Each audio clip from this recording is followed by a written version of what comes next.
കോട്ടയം മണ്ഡലത്തിൽ LDFും NDAയും അമിതമായി പണം ചെലവഴിക്കുന്നുവെന്ന് UDF. ഇത് സംബന്ധിച്ച് UDF തെരഞ്ഞെടുപ്പ് കമ്മീഷന് പരാതിയും നൽകും. LDF സ്ഥാനാർത്ഥിയായ VN വാസവനും NDA സ്ഥാനാർത്ഥിയായ PC തോമസും പ്രചാരണത്തിന് പണം വൻതോതിൽ ചെലവഴിക്കുന്നുവെന്നാണ് UDF സ്ഥാനാർത്ഥി തോമസ് ചാഴിക്കാരൻ അടക്കമുള്ളവർ ആരോപിക്കുന്നത്. പോസ്റ്ററുകളും ചുവരെഴുത്തും പരിശോധിച്ചാൽ ഇത് മനസ്സിലാകുമെന്നും വൻതുക മുടക്കി ഹ്രസ്വചിത്രമടക്കം പുറത്തിറക്കുന്നത് പരിശോധിക്കണമെന്നുമാണ് UDFന്റെ ആരോപണം. ഇടതുപക്ഷത്തെ സംബന്ധിച്ചിടത്തോളം അവർ ഭരണം ഉള്ളതുകൊണ്ട് ഭയങ്കരമായ രീതിയിൽ പണപ്പിരിവ് നടത്തുക. അതുപോലെ NDA സംബന്ധിച്ചിടത്തോളം കേന്ദ്രത്തിൽ നിന്ന് കോടികളാണ് NDA സ്ഥാനാർത്ഥി പറഞ്ഞത്. പണം ചെലവഴിക്കുന്നത് പരിശോധിക്കണമെന്നാവശ്യപ്പെട്ട് തെരഞ്ഞെടുപ്പ് കമ്മീഷന് പരാതി നൽകാനും UDF തീരുമാനിച്ചിട്ടുണ്ട്.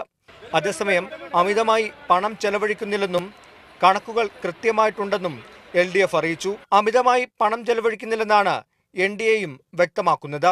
ത്രികോണ മത്സരം ശക്തമായ കോട്ടയം മണ്ഡലത്തിൽ LDF സ്ഥാനാർത്ഥിയും NDA സ്ഥാനാർത്ഥിയും പണം ചെലവഴിക്കുന്നത് പ്രചാരണ രംഗത്തും സജീവമായി ഉയർത്തിക്കൊണ്ടുവരാനാണ് UDFന്റെ തീരുമാനം. കോട്ടയത്ത് നിന്ന് രഞ്ജിത്തിനൊപ്പം ടോബി ജോൺസൺ, മീഡിയ 1.